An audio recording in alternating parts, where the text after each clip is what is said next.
Hey guys, Mike again here, and today we're going to go over the different options you have available to you for editing software.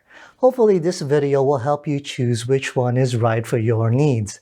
Anyway, let's keep this intro nice, short, and sweet and get right to that title sequence.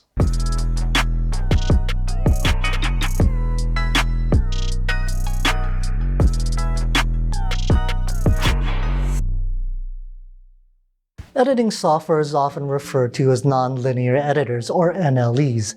When it comes to vlogs, honestly, any NLE will do.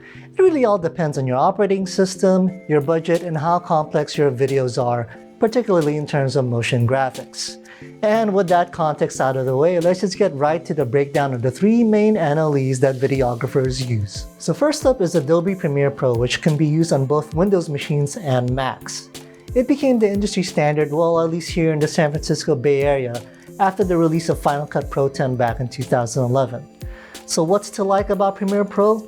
Well, it has a subscription model, and don't worry, I think this is a con as well, but it also has a pro. Because of the subscription model, it's constantly being updated, and usually that means it can work with any camera out there. The interface of Premiere Pro is pretty straightforward, and there's tons of tutorials available on YouTube to help you figure out how to use it.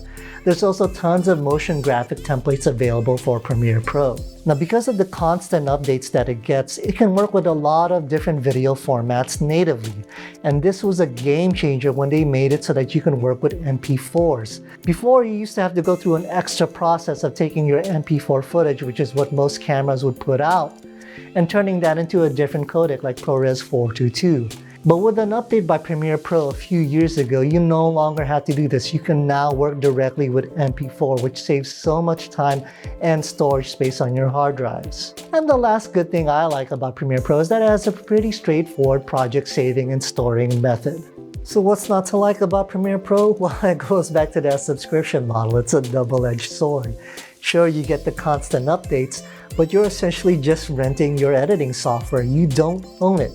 For Premiere Pro alone, it's $20 a month. And if you want to do some nice motion graphics work, you have to get After Effects, and that's another $20 a month. You can see how the cost will add up quickly. And the last thing that kind of really irks me about Premiere Pro is that there are bugs that pop up during basic functions that have been around in the program for years. Adobe still hasn't fixed them.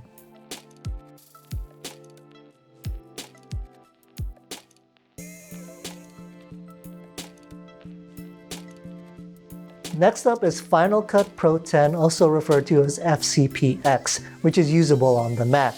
Now, when this was first released in 2011, it got a lukewarm welcome, and that's putting it very lightly.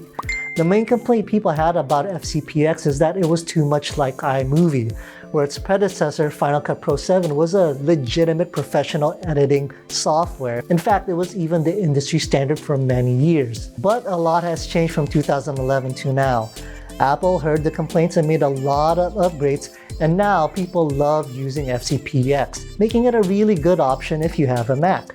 So what's to like about FCPX? Well, unlike Premiere Pro, there's no subscription model here.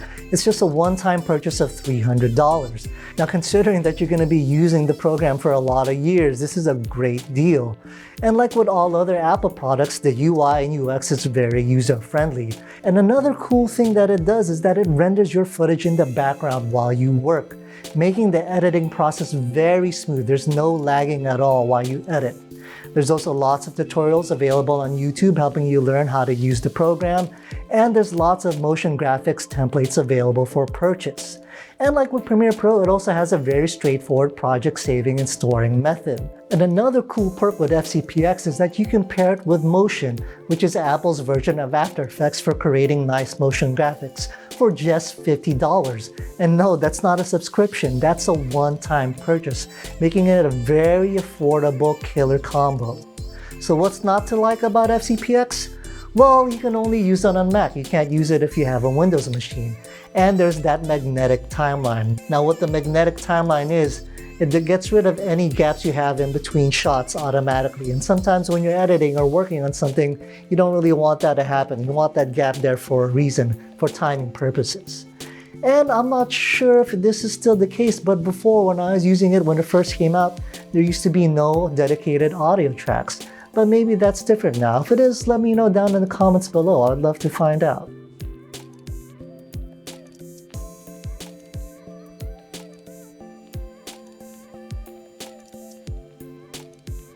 And last up is Davinci Resolve, which is usable on both Windows and Mac. Davinci Resolve is the industry standard when it comes to color grading, but over the years it's evolved into a full-fledged NLE. So what's there to like about Davinci Resolve? Well, the biggest thing is that it's absolutely 100% free. You don't have to pay a dime at all to use it. Now there is a paid version that I believe is either 200 or 300 bucks that has more advanced features and tools, but for most people the free version is going to be more than good enough. When it comes to adjusting colors, Davinci Resolve has the most intuitive controls and the best response. And its continued evolution is testament to Blackmagic Design's commitment to creating products that people actually want to use. So what are the things not to like about Davinci Resolve? Well, you're going to need a much more powerful computer to run it, and I'm talking much more powerful. It also has the steepest learning curve and is the least user-friendly when it comes to editing when compared to Final Cut Pro X and Premiere Pro. There's also not a ton of motion graphics templates available for purchase, and creating motion graphics from scratch is very complex on Davinci Resolve. But the thing that really bugs me about Davinci Resolve is the way that it saves and stores your projects. Unlike Premiere Pro and Final Cut Pro X, where it's a self-encased project file that you can save directly to Dropbox, that way you don't have to worry if your computer ever crashes, your project file won't get lost. But with Davinci Resolve, they save it on your internal hard drive on what they call a project database. You can't just automatically save it to Dropbox or anywhere else. And to me, this is just so ass backwards and convoluted. I don't understand why they don't just use a typical project file like Premiere Pro, Final Cut Pro X, or any other NLE out there. Now, if I'm in the wrong here and there's actually a really good reason and great advantage to this whole project database setup, well, comment down below and let me know. I would love to be proven wrong and learn something new. But I'm probably not wrong.